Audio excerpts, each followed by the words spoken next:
Gloria al nombre de Jesús. A todos los que nos están viendo en esta hora, que el Señor Jesús les bendiga de una manera muy especial. La carta de Santiago, vamos a ubicarnos ahí, en este pasaje de Santiago, en el capítulo número 1.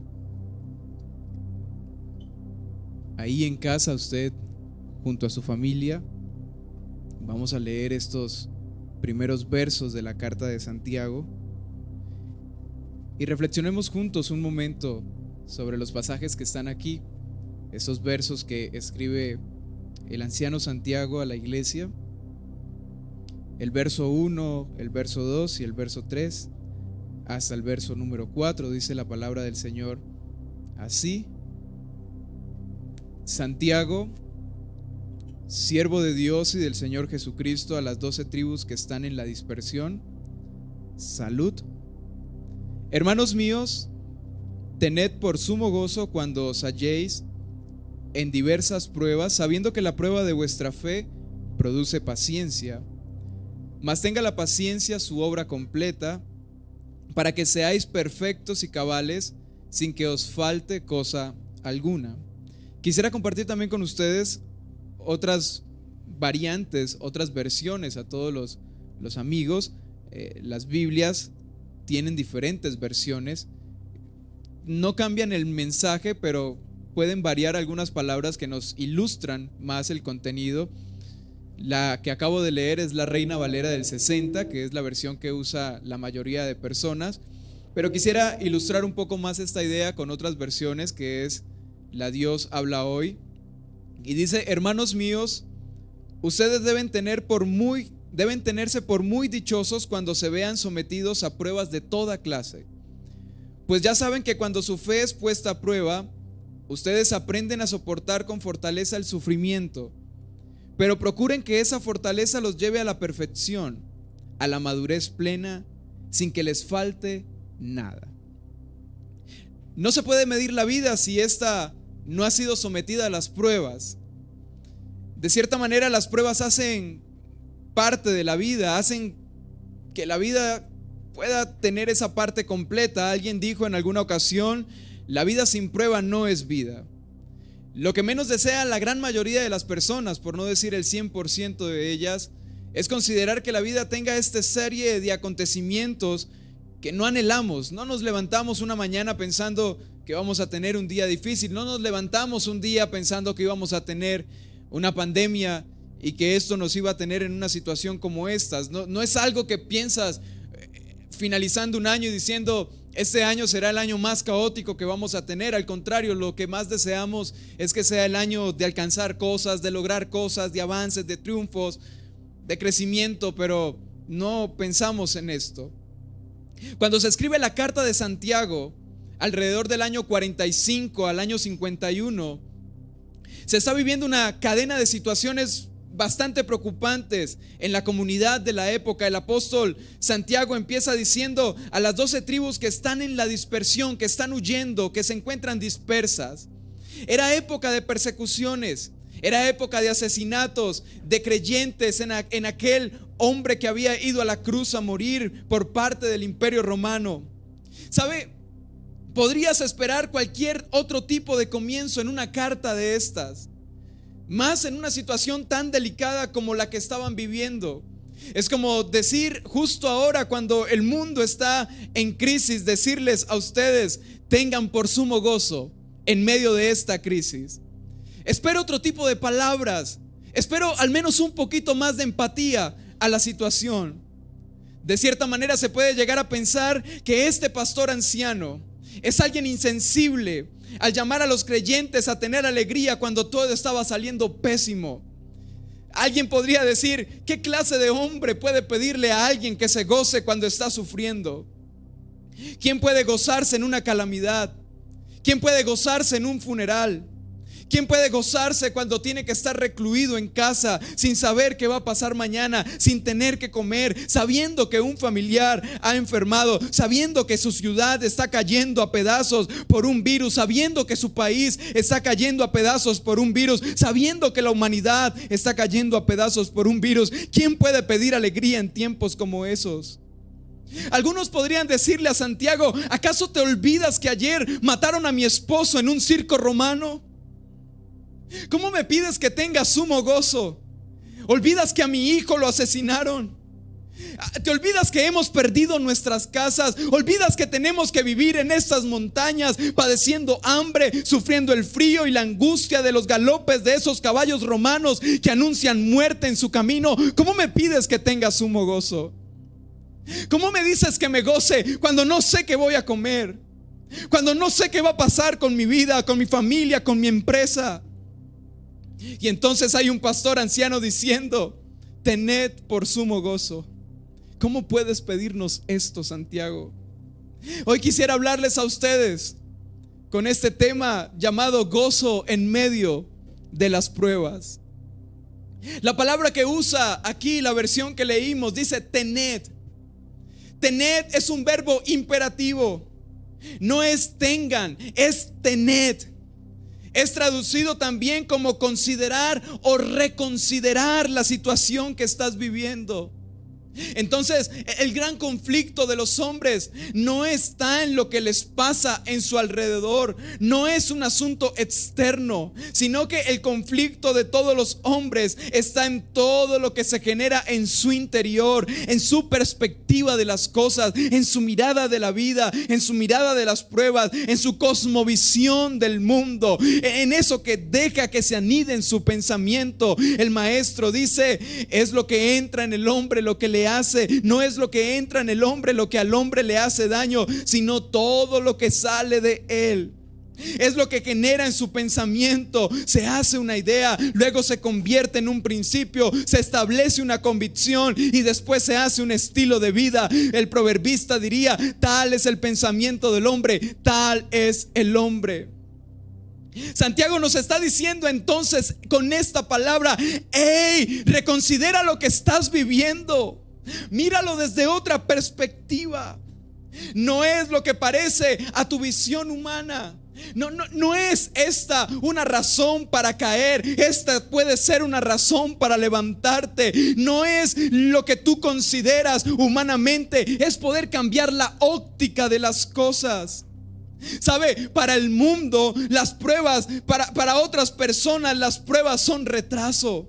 Para otras personas esta crisis significa final de mucho, final de empresas, final de una temporada, final de una era. Para muchos que están pensando que no habrá un porvenir, para ellos es pérdida, para ellos es dolor. Pero hermano que está escuchándome y todo aquel que está oyendo este mensaje, tú debes cambiar esa manera de pensar, porque he aquí, para nosotros la prueba tiene otra finalidad. Para nosotros las pruebas son avance, las pruebas son ganancia, las pruebas son, lo que dice Santiago, sumo gozo.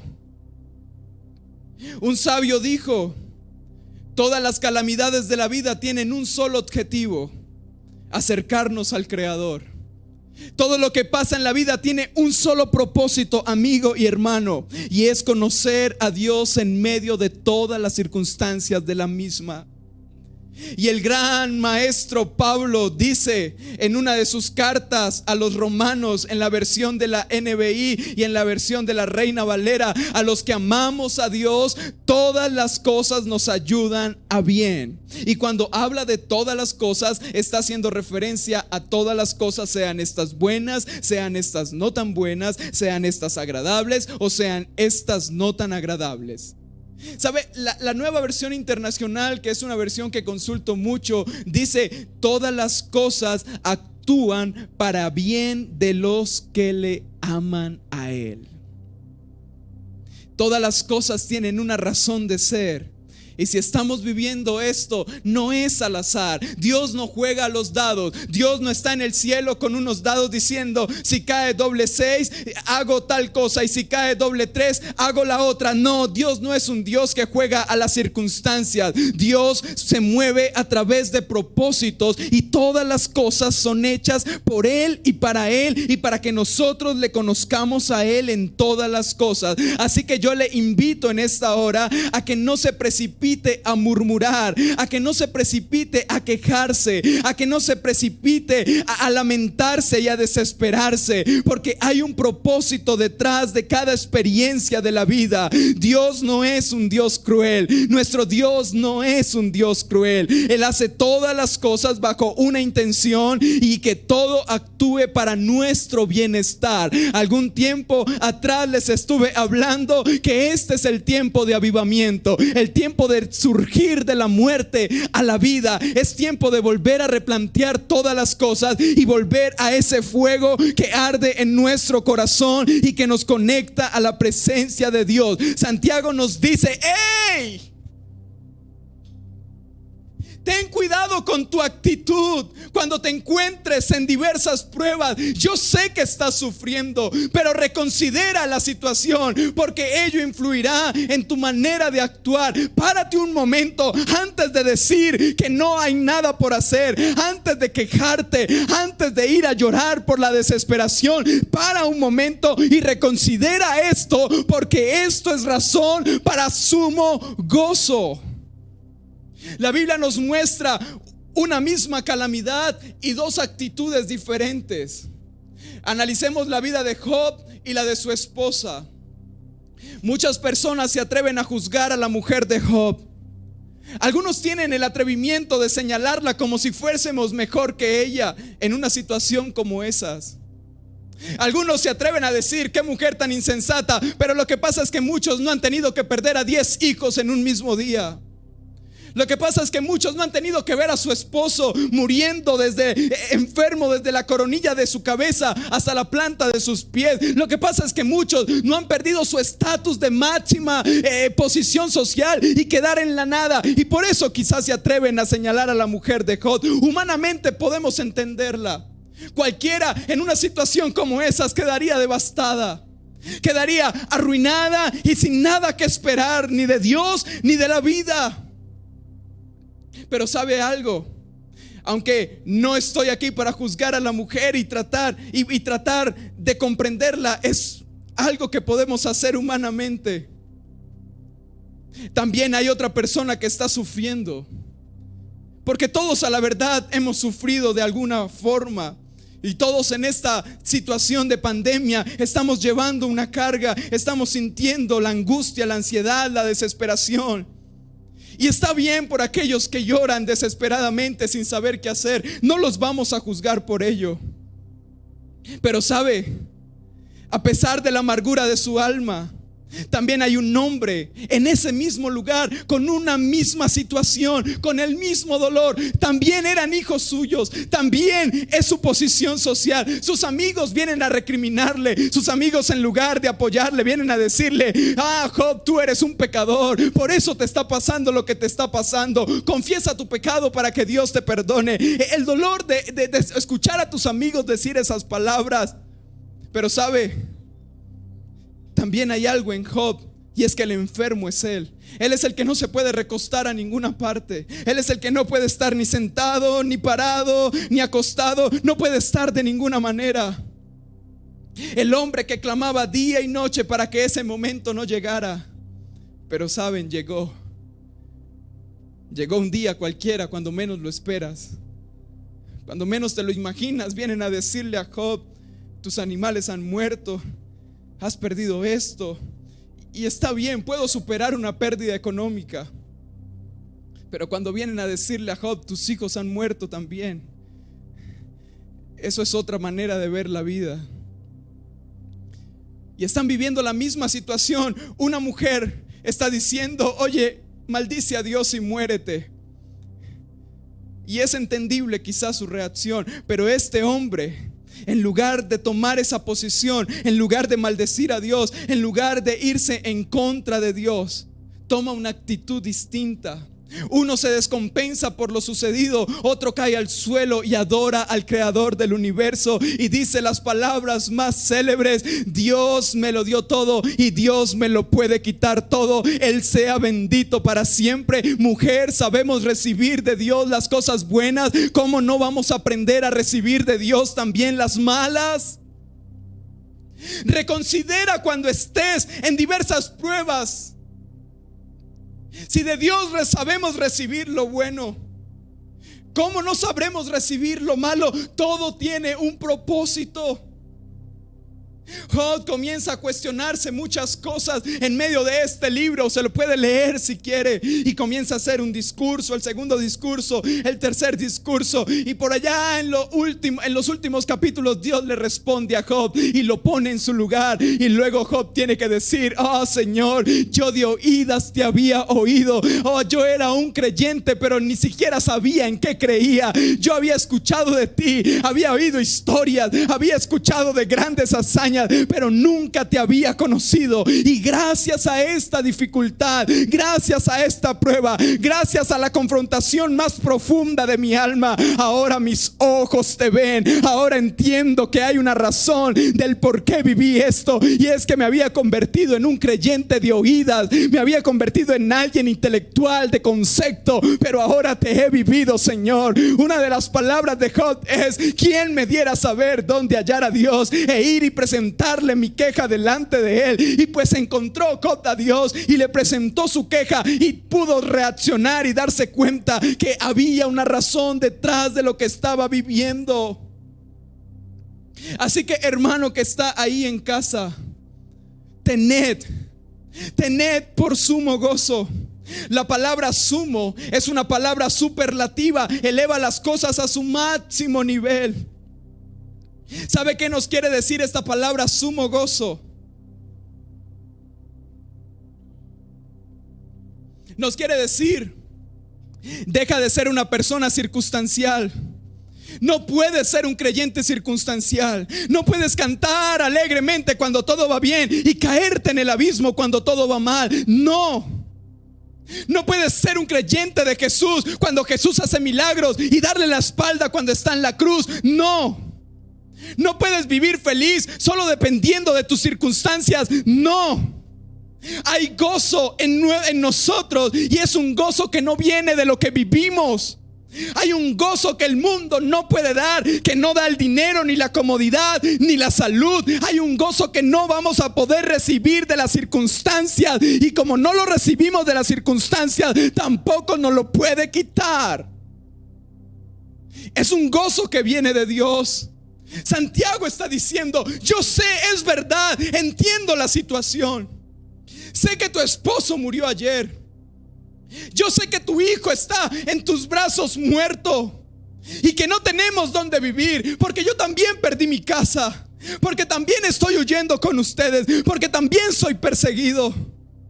Pero también tengo algo claro en la vida: que por encima de todas las cosas hay un Dios que se merece toda la gloria y toda la honra, y nada va a poder quitar de mi boca la alabanza que tengo para Él. Aún en medio de la tristeza, aún en medio del dolor, hay una alabanza en mis labios y agradecimiento para mí hacia Él. Santiago está diciendo: no soy indolente, no estoy ajeno a lo que está pasando, pero te voy a decir: lo que estás viviendo es mucho más llevadero si reconsideras esta situación, y en lugar de quejarte y llorar y tener miedo, comienzas a bendecir a Dios, a reconocerlo a Él en medio de todas las cosas, y podrás encontrar algo que te lleve a un nivel espiritual más grande.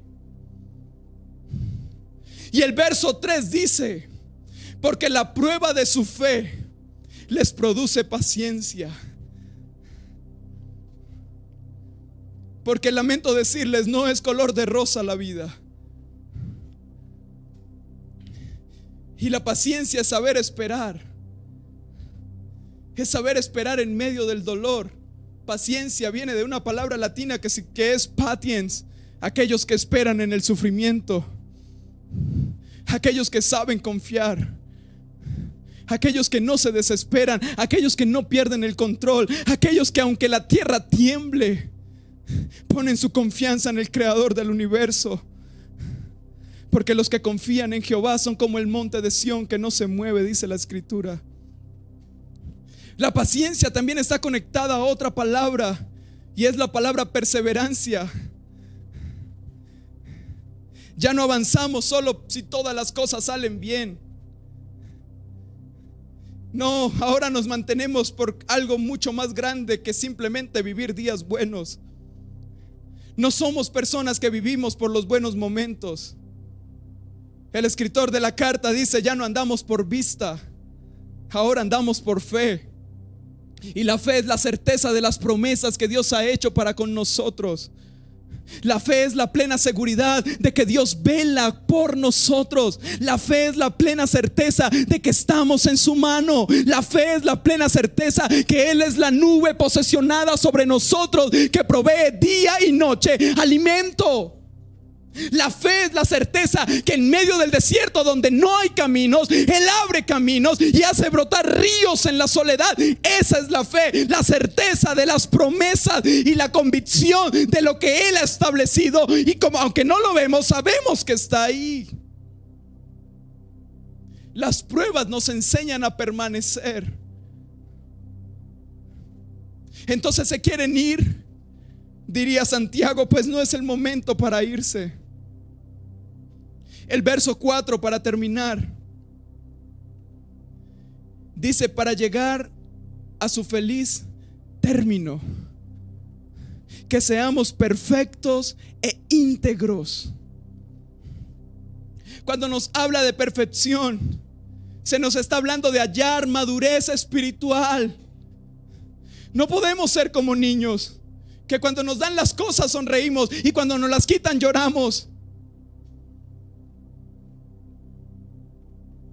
No podemos ser esa clase de personas en situaciones como estas. Hallar nuestra madurez espiritual nos habla de un compromiso definitivo que se refleja en nuestra conducta. Entonces vemos a los apóstoles que deciden ir a la muerte para permanecer en Jesús. Porque no estaban solamente cuando hacía milagros, estaba también cuando murió y cuando resucitó y cuando los persiguieron. Ahí se quedaron. Pablo tiene que decir: ¿qué hacen ustedes llorando y quebrantándome el corazón? No saben que estoy dispuesto no solamente a ser atado, sino también a morir por causa de Jesucristo. Y así no tendremos falta de ningún bien, dice la Escritura. Hermano, no tendremos falta de ningún bien. Esto no quiere decir que lo vamos a tener todo en la vida, no. Sino más bien que aprenderemos a recibir del Creador todas las cosas con una alabanza en nuestra boca. Y ahí nunca nos faltará nada, porque todo lo que venga es justo lo necesario. Porque todo lo que venga será justo lo que estamos necesitando. El Señor daba el maná preciso para cada día, así que no te preocupes. El Señor tiene tu provisión y tiene tu bendición para el día de hoy. Y aunque mañana sea el peor día de tu vida, ahí está Él también. Bendeciré al Señor en todo tiempo, y su alabanza estará de continuo en mi boca. En Jehová se alegrará mi alma, lo oirán los mansos y se alegrarán. Venid, cantemos a una, alabemos a una su nombre. Santiago está diciendo: hey, tened por sumo gozo cuando estés en diversas pruebas. Hoy es un buen día para gozarnos en Él. Esa no es la hora para murmurar. Ahí donde estás, comienza a bendecir a Dios porque te ha guardado en todo este tiempo. Esa no es la hora de decir que ya todo está terminado, no. Yo sé que estamos viviendo una situación difícil. Yo sé que algunos tendrán que vivirla de una manera más intensa que otros. Sé que enfrentar esa crisis está llevando a muchas personas al borde del colapso. Quizás si alguien sienta maldecir el día que nació, al igual que Job,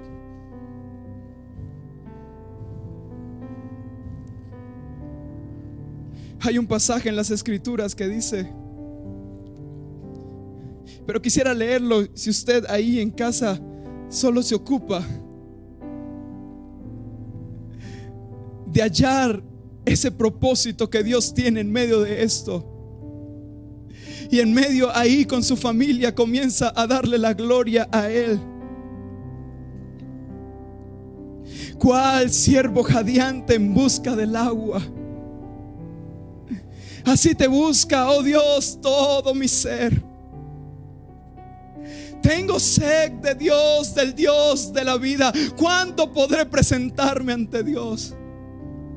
Mis lágrimas son mi pan de día y de noche, mientras la gente me echa en cara a todas horas: ¿y dónde está tu Dios? Recuerdo esto y me deshago en llanto. Y yo solía ir con la multitud y la conducía a la casa de Dios. Entre voces de alegría y acciones de gracias hacíamos gran celebración. ¿Por qué voy a inquietarme? ¿Por qué me voy a angustiar? En Dios pondré toda mi esperanza y todavía lo alabaré. Él es mi Salvador, Él es mi Dios, y me siento sumamente angustiado. Por eso, mi Dios, pienso en ti desde la tierra del Jordán, desde las alturas del Hermón, desde el monte de Mizar. Un abismo llama a otro abismo en el rugir de tus cascadas, y todas tus ondas y tus olas se han precipitado sobre mí. ¿Por qué te vas a angustiar y por qué te vas a inquietar? Voy a poner toda mi confianza en Dios y voy a bendecirle a Él en medio de esta situación, porque Él llevará a feliz término su obra, porque Él va a provocar en nosotros crecimiento, porque Él va a provocar en nosotros madurez espiritual, porque nos va a llevar a otro nivel. Así que no es un momento para renunciar. Si había un momento para irse hacia atrás, este no es el momento. Ese es el momento de establecer nuestros pasos con firmeza y de seguir mirando hacia adelante, colocando la mirada en Cristo, el autor y consumador de la fe, porque pronto terminará. Soberano eres tú, Señor Jesús. Yo quiero presentar delante de ti a cada familia que está escuchando esto, a cada persona que se va a enlazar, Señor, a este canal y va a escuchar este mensaje, oh Dios. Yo quiero pedirte, oh Dios, en esta hora, que tú perfecciones tu obra en nosotros. Habacuc dice: las cosas que habías hecho en el pasado, hazlas ahora también. Oh, aviva tu obra en medio de los tiempos. Llévanos a una adoración genuina. Llévanos, Señor, a una madurez espiritual. Llévanos, Señor, a un fortalecimiento real. Que las circunstancias no nos muevan. Que no vivamos por las circunstancias, sino que vivamos por tus promesas. Que vivamos por tu palabra, Señor, porque tú estás con nosotros. Tú eres nuestro pronto auxilio en la tribulación. Y aunque se traspasen los montes a la mar, nosotros pondremos nuestra confianza en ti, Señor, porque los que confiaron en ti no fueron avergonzados. Los que pusieron su confianza en Dios, no fueron avergonzados. Ellos fueron testigos de un Dios que hace cosas maravillosas. Hay poder en el nombre de Jesús.